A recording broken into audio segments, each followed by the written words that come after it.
Uno, dos, tres, cuatro y estiro. Carlos, por favor. Arratsaldeon, hemen daukagu Juli, filmeko talde artistiko eta teknikoa, sail ofizialean lehiatuko dena. Juan Gordon Andrea Galdenburg produktoreak dauzkagu atzetik, aktoreak ere bai, Carlos Acosta, Kevin Martínez eta Laura de Lauz, eta Gidoi Gila ere badaude, Paul Laberti eta zuzendaria Itziar Bollain. Ez dakit, galderekin hasiko gara beraz.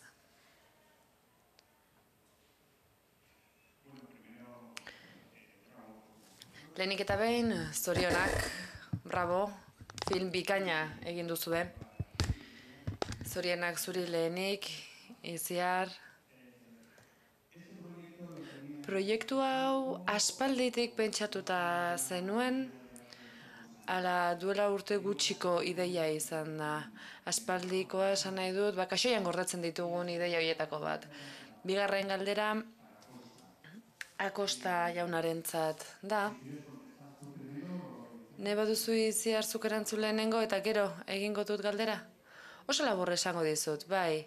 Proiektua Carlos eta Andrearena da, produktore britainiarra da, eta denbora luzea zeramaten film bat egin nahian, Carlosen bizimoduren inguruko film egin nahian, eta Andrea Paulengana gerturatu zen gidoi bat egin zezan eskatzeko. Paulek orduan, taldea proposatu zuen, hau da, ni proposatu ninduen zuzendaritza eta berak gidoi gila izan ere, el Olivo ezkeroztik berak eta nik adosuta genuen film hau egitea, eta bueno, ni Polek erakarri nau. Baina ideia Andrea eta Carlos dut, gero Paul eta gero ni nator eta atzetik denak bata bestaren atzetik etorri ginen. Carlos Acostari egin nahi dut hurrengo galdera. Interesgarria izango zen, eta polita ere bai, gainerako Acostei zer den aurra, eta Kevin ere hor daukagu, eta gero beste Acosta nerabea ere badaukagu. Eta haiei zure bizitzaren zati hori irakastea benetan ederra izango zen. Ikusi dugun gixaetzen bat ere bizimodu erraza izan. Ez dakit, polita ere izango zen, ezta? Hori azaltzea. Eta zaila. Bai, zaila eta ederra ere bai, Itziarrek berak izan zuen benetan aktoreekin lan egiteko ardura. Nik aurra ezagutu nuen, ja agerraldi batzuk grabatu eta egin zirenean, Kevinekin bai elkarlanean jardun nuen, bere ere nire konpainiako dantzari izan da, eta ezagun zuen dagoeneko zertan gemitzen niretzat egia esan behar badut, traumatikoa izan zen eta oso aberasgarria. Baina traumatikoa ere bai izan ere autobiografia bat idatzi nuen, duela 10 urte terapia gisa nire iragan hori genditzeko eta berriro bizitu behar izan dut errealitate hori batean. Eta nire iraganari bueltaka ibili behar izan dut, eta nire gurasoak gogora ekarri dizkit, hilda daudenak, eta traumatikoa izan da. Baina, zorionez, bai Itziar eta bai Paul alboan izan ditut beti, lagundu didate ikaragarri, eta azken batean, benetan film zintzoa egin dugula uste dut, balio asko dituena, eta benetan isla zehatza izan dena, niretzat zoragarria izan da. Kaixo, egunon eta denei, galdetu nahi nizuek eta nahi nuke denek kontatuko bazenute, benetan film interesgarria izan da, eta gai asko lantzen dira.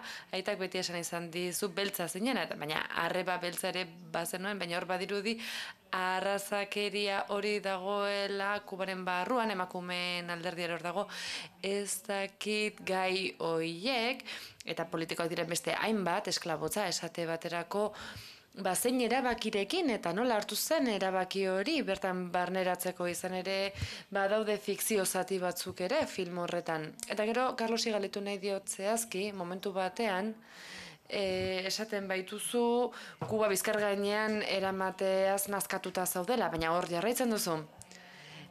nola daramazu Kuba berri hau?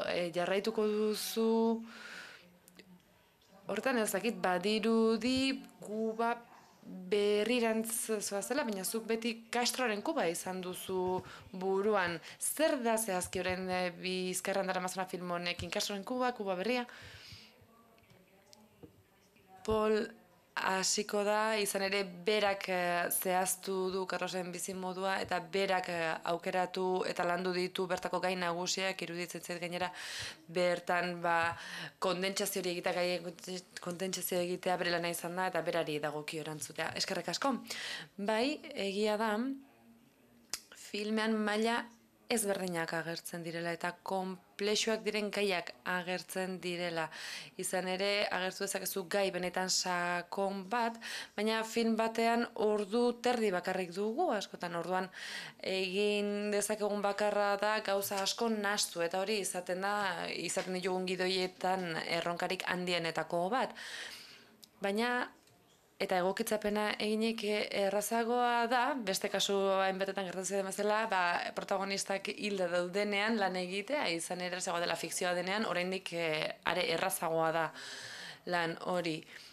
Baina nik Carlos ezagutu nuenean hasieratik eskuzabaltasun ikaragarria nabaritu nuen, eta bere bizimodua eta bere inguruan egia da, gai garrantzitsuak izan direla, baina Kubaren historian ere historioa bera da garrantzitsua. 16. mendeko esklabotza amaitu zen, uste dut 1886an dekretu bidez, okerrez banago, eta bertan 1.000.000 esklaboak zituzten Afrikatik Kubara, eta bertanko biztanleen 75% esklaboen ondorengo dira, beraz, gai hau ez aipatzea lotxagarria iruditu zitzaidan. Eta hori mundu guztiari aurpegiratzea lastima izan da. Orduan, nahastu egin behar izan dute realitatea anitz hori, eta egia da honek Kubako biztanle guztiei eragiten diela, baina zehazki familiei eta bertako aita seme harremanei. Horregatik giltzarri izan da harremana bera ere, izan ere aita benetan pertsona apala da, kamioi gidaria da, eta bere arbasoen erlijio ere bandatzen du oraindik, eta hori guzti hori familia berean nahasteak aukera eman digu gaia aberasteko. Nik esan dezakedana da nik ikaragarri maite dudala nire herrialdea. Eta norberak bere herrialdea hitz egiten duenaz, egia da, ideologia hitz egiten dugula, baina herrialde horretan jende zoragarria dago eta haiek motibatzen naute.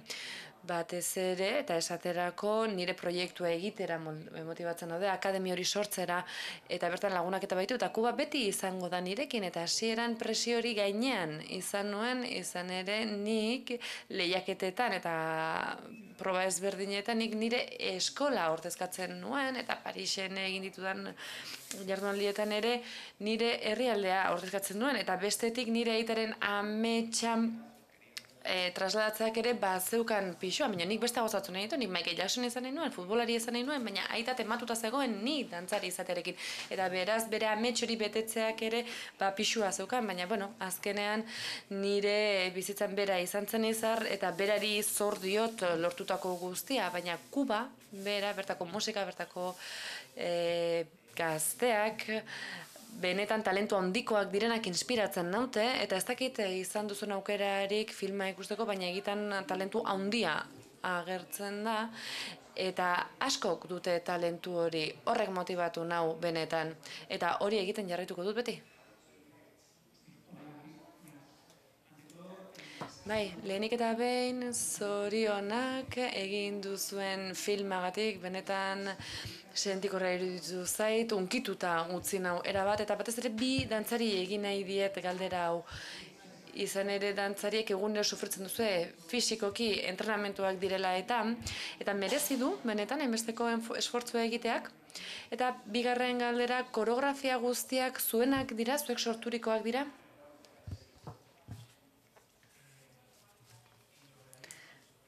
Kaixo, egia da, bai, dantzariok sufritzen dugu. Eta mentalki ere bai, fisikoki baino gehiago, mentalki ere, nekatzen du izan ere, konplexua da, dantzan jardutea. Eta iruditzen zait, badugula gure gorpua eta gure burua zaintzeko zama hori, baina merezi du benetan. Izan ere, gorputzarekin bat gure barrena lantzen dugu eta agerraldi batean, eszena bat interpretatzean benetan egoera horretan jarri behar duzu zure burua. Eta niri film hau egiteak asko lagundu dit, nire ibilbidean, dantzari ibilbidean, izan ere asko ekartzen dio dantzari, bihotza jartzen du bertan, sentikortasuna ere gehitzen dio. Era bat ados nago, Kevinekin, dantza askorentzat erlijio ere bada. Pentsatzen badugu egunero 8 orduz trebatzen gara, eta ez dago oso ondo onartuta, ordainduta, barkatu, baina guk gure osasuna dugu, eta behin eta berriro esaten dugu, gure tresna, gure gorputza dela, eta gure osasuna arriskuan jartzen dugu besteen onurarako. Beraz batzuk hori erlijiotzat hartzen dute. Horrek eta eguneroko borroka horik, hau da, gorputza buruaren kontrako borroka horretan gaude, izan ere gure adimenak burua kontrolatzen du gorputza, oinazea eta bertan daramagun zama guztia. Baina behin barruan sartuta gaudenean eta prozesu luzean izaten da, prozesu luze horretan entxaiatu egin behar dugu, baleta 3 aktu izango ditu, eta hori etengabe aldatzen da, eta dantzan, batez ere baletean, baleta bera antianatomikoa da, gure gorputzaren kontra dago, izan ere erabat alderantziz egin behar dugu, kanporantz biratu behar dugu gorputza, anatomiak berak barrurantz tiratzen duenak, eta horrek ondorioak dakartza hainbat ebakuntza egiten dira, nik 5-6 ebakuntza egin behar izan ditut, esaterako, baina benetan agertokian gaudenean, oholtza gainean gaudenean, hor benetan sentimentua ikaragarria da. Eta adiktiboa da. Menpekotasuna sortzen du, nik oraindik ere, saiatzen ez, eta benetan gauza ederra da. Eta lortzen dugunean mugimenduaren bidez hitzik esan gabe norbaitengana iristea, eta gero guregana gerturatzen denean malkoak dituela unkituta, horrek ez dauka preziorik. Eta hori sakrifizio handiaren ondorio da, eta bizitza horri eskaini eta dantzari eskaini eta bakarrik lortzen da, beraz, noski, mereziko ez du merezi du, bai, izan ere, ia deskriba ezina ere bada, ez dauka preziorik. Koreografiak Maria Robirak sortuak dira, horratzean daukagu.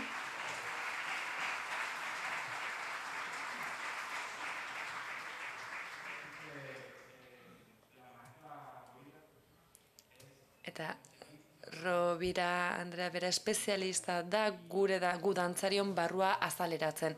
Eta film honetan horrelako koreografia bikainak egitea, benetan ederra da izan ere, gure film osoa bihotza izan da, bihotzez eginekoa da, agerraldi guztiak, eszena guztiak 100% eginak dira, koreografia guztiak halaxe landu ditugu, dantzaria Carlosen konpainiakoak dira, eta guk beragandik edaten dugu, berak elikatzen gaitu, eta barruan dugun hori adierazten saiatzen gara etengabe.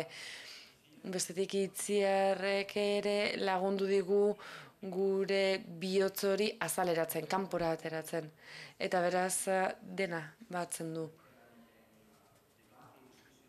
Oso interesgarria izan da, eta eztabaida sakona eta beresgarria egin dugu, bai Andrearekin, bai Itziarrekin, niren artean, nola nahasi dantza, ez da dantzaren edertasuna bakarrik azaleratzen, eta hori benetan zoragarria izan da, eta hori apreziatzea, hori balioestea benetan bikaina da bertako aktoreekin, baina dantza narratibaren barruan sartu dugu esanai hori egiteko, eta hori bertako artistek eskaini digute, eta hori da Carlosen narratibaren zati bat ere bai, hori zen erronka handienetako bat. Beraz, Mariak aipatu izanak poztu egiten hau, izan ere hainbeste eskaini digu, eta esan behar dugu Itziar eta biok Alberto Iglesiasen fanik edo jarraitzaile sutsuenak garela, izan ere bere musika bikaina izan da, eta benetan hori da bertako edertasuna, izan ere disiplina anitzetako talentu ikaragarrian nahastu da narratiba baten barruan, eta benetan hartaran bikaina izan da. Nik galdera bat egin dezaket, interes berezia daukat bertako pertsonaia batekin, izan ere Carlosen familiaz gain, Txeli berak ere, Txerri bera bikain eruditu zait, eta behin bakarrik aukeratu topatu ahal izan dut Kuban, eta badakit, zuek ezagutzen duzuela hobeto Txerri, eta ez dakit lori eskartuko diot berak beraz hitz egin dezan pixka bat. Eskerrik asko. Bai, egia da ni proiektu barruan aspaldian egon naizela, izan ere bizimodua, bizitza biribila da, eta Carlosek eta nik elkar ezagutu genuenean, Carlosek aipatu zidan bazeukala proiektu bat, nahi bat, film bat egiteko, eta berak beste historia bat zeukan buruan, batez ere Carlosen amaren figuraren zentratu, eta bertan agertu zizkidan bere amaren argazkiak, oraindik film esku artean ez zeukala, edo eta ideia zehatzik edo osorik ez zeukala. Idea orokorra baino ez zeukan. Eta ez genuen film hori egitea lortu, baina handik urte batzuetara, berri bikain bat jaso nuen, non Itziar nire bila zebilela jakin nuen, nik kastinaren kidetako bat izan edin. Eta orduan, hasierako proiektu hori etortzitzen burura, amaren errola, ez nekien kastina zerren ingurukoa zen, eta gero jakin nuen, Txerriren papera tokatuko zitzea da, eta Itziarrak esan zian makarra zen, ez zegoela bere irudirik, Txerri bera, oso ezaguna da, Kuban, eta ni ez nengoen beragandik hain gertu, izan ere ni ez naiz dantzaren mundukoa, baina bertan badago beste gidoi bat, la maestra Ramona de Sar, itzenekoa, eta nahi nuke, Polek, Itziarrekoanek eta talde honek bere bizi modu agertzea, izan ere Txerriren bizitza beste film bat da, eta hasieran gauza bat esango dizuet, izan ere ni benetan Lobatxen zinemagintzaren jarraitzare sutsua naiz, eta beraz iritsi zitzaidanean gidoia, pentsatzen hasi nintzen, eta Habana ikusi nuen, eta ni bertan nengoen, eta konturatu nintzen, benetan Paula Bertiren gidoi bat irakurtzen ari nintzela, eta momentu horretan ez dut sekula ahaztuko, eta Poli berari esan behar dut, eta publiko egin nahi dut, izan ere benetan momentu sakona izan zen kontzientzia horretan, nire eskuartean neukan, nire ahotan Polen hitzak jartzeko. Benetan gidoi bikaina izan zen, erabat unkituta negarrez geratu nintzen irakurtekoan, eta bigarren atala benetan emakume eder hau ezagutzea izan da. Txerri bera izan ere bere bizi osoa Fernando Alonsorekin batera, bizi osoa eskaini du dantzarengatik, Fernando Alonso, Galicia Alonsorekin batera, bertako Kubako baleta sortu zuten, ausardia handiz izan ere, naiz eta New Yorken oso bizi modu arrakastatsua izan, euren bizitzaren zati handi bat eskaini zioten Kuban balet nazional hori sortzeari. Ondoren, Txerrik, Fernando Alonsorekin batera sortu zuen bertako Kubako eskolako metodoa, eta gaur egun oraindik ere lanean dihardu eskola hori aurrera ateratzen bandera guztien kontra, benetan Kubako bizimoduaren kontra, bertako eskasia eta borrokatu behar horren kontra, eta Txerrik hor borrokatzen da, bere eskolarekin eta bere aurrekin, eta Carlos da benetan eredurik ezagunena, ospetsuena, bere aur berezia izan zen, urrunen iritsi zen aurra izan zelako, eta berak bazekien hasieratik urrun iritsiko zela. Gaur egun oraindik inork ikusten ez dituen lekuan berak argia ikusten jarraitzen du. Eta hori benetan zoragarria da. Beraz, ni benetan libretora geratu nintzen eta benetan gonbidatzen zaituztet irakasle horren berri gehiago jakitera, benetan oso harro nago, oso momentu berezia bizitzen ari naiz, Itziarrekin lan egiteko aukera izan dudalako, eskerrik asko Joan eta talde osoari, benetan talde berezia izan da. Eta azkenean, Carlos, ni ere amets bat betetzearen sentimentuarekin nago zure ondoan. Kaixo, nire galdera Carlosentzat da, dantzari profesionala zara, argi dago, baina film honetan aktore lanak ere egin dituzu eta naiz eta zeure buruari jarraitu, gidoi bati jarraitu behar da, filmak eta egin behar da. Zein esperientzia izan duzu aktore gisa eta berriro ere ikusiko zaitugu hemendik aurrera beste filmen batean? Nik zortea izan dut, izan ere zineman lantxo batzuk egiteko aukera eduki dut, baina benetan konfidantza gehien ematen dizuna prozesu honetan zuzendaria izan ohi da.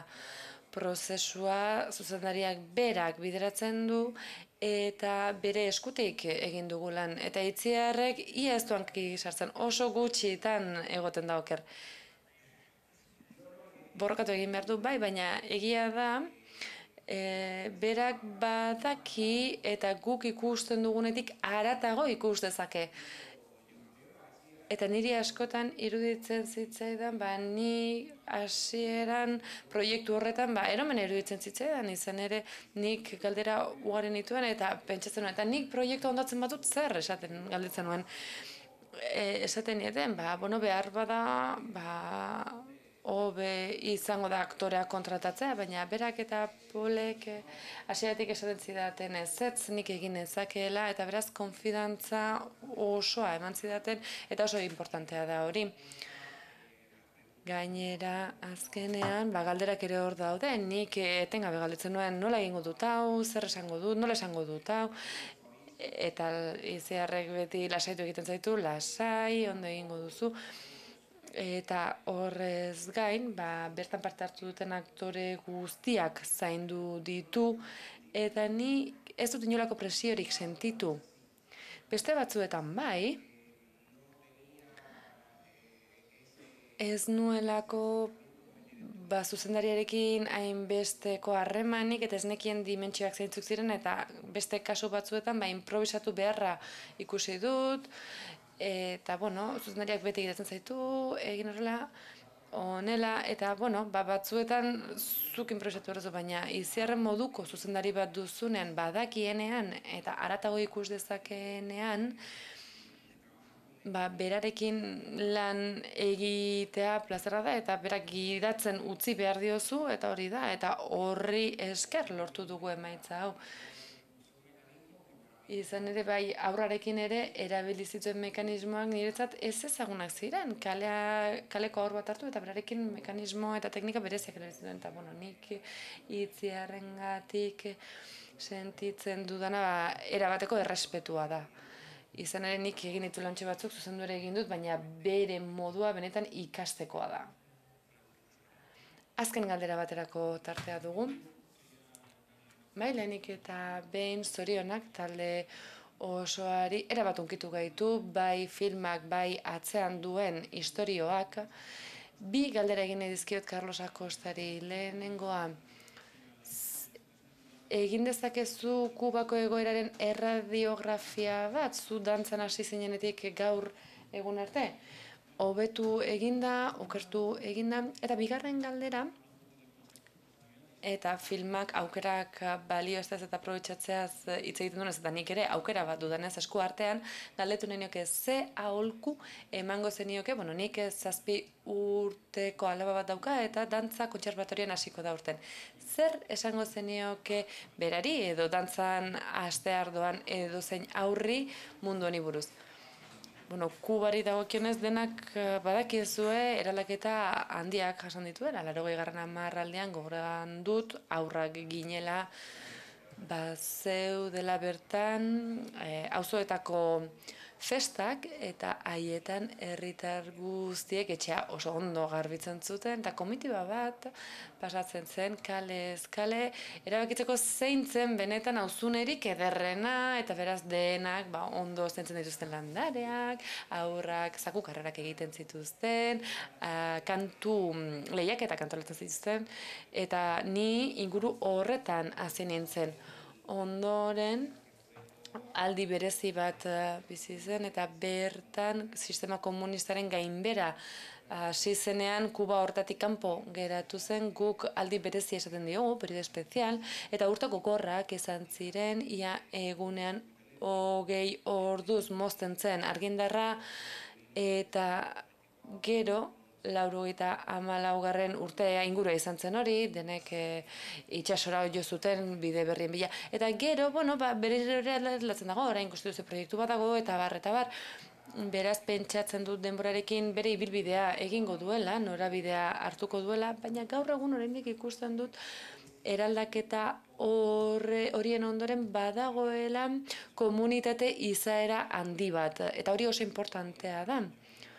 Oraindik ere hainbat haur eta hainbat gazte ikusten ditut bertan, askok oraindik jatetzekiten Carlos Acosta nintzen, askok Juli deitzen izan didate beti, eta Carlos Acostaz galetzen bat zenuen, inorketzekien, baina Juliz galetu ezkero denak, bai, Juli, bai, hortxe bizi da, esango zizuten, eta oraindik hainbat lagun ditut, nire adinekoak horrela bizimodu horretan eta komunitate horietan bizi dira, eta oraindik ere elkar laguntzen dugu, auzonetan aurrek kalean inolako arazorik gabe, arriskurik gabe jolas dezakete, arraza nahasketa ikaragarria dago, benetan oreka bikaina lortu duena, eta orkesta bat ikustera bazoazkuban hor ikusiko dituzu, txinatarra, hile horia, beltza, denetarik ikusiko duzu, eta hori da gure ondorengotza, hori utziko dugu, eta hori benetan ederra da, eta hori lortu ahal izan da artea denentzako izan delako beti, naiz eta ordaintzeko dirua izan edo ez, eta gu bezalakook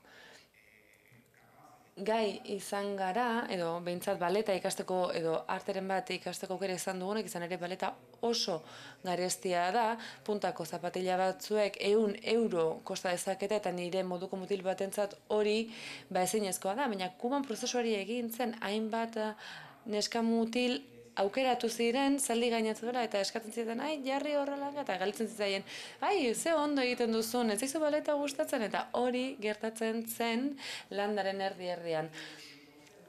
Nire aholkoa zein da? Betikoa. Beti inspirazioari eutsi. Izan ere film hau, eta film honen lekukotza da niretzat, egin daitekeela, ahal dela, eta jaio ezi daiteke auzune txiki baten, eta lehiaketan bidez iritsi zaitezke benetan konpainia baten barrura. Eta, ametsak borrokatu egin behar dira, eta horrez gain, bai, esan behar da, lana handia dela. Mundu horretan barteratzen denak jakin behar du lan ikaragarria dela, lan eskerga da. Behar duzu giharrak sendotzea, egan egin ahal izateko, jauzi egin ahal izateko, eta hori ezin dugu saihestu. Beraz, hori da zailena. Oinaza eta minaren gainetik espiritu horri eustea da zailena. Eta horrekin amaituko dugu, txalo bero bat gaurko maiari.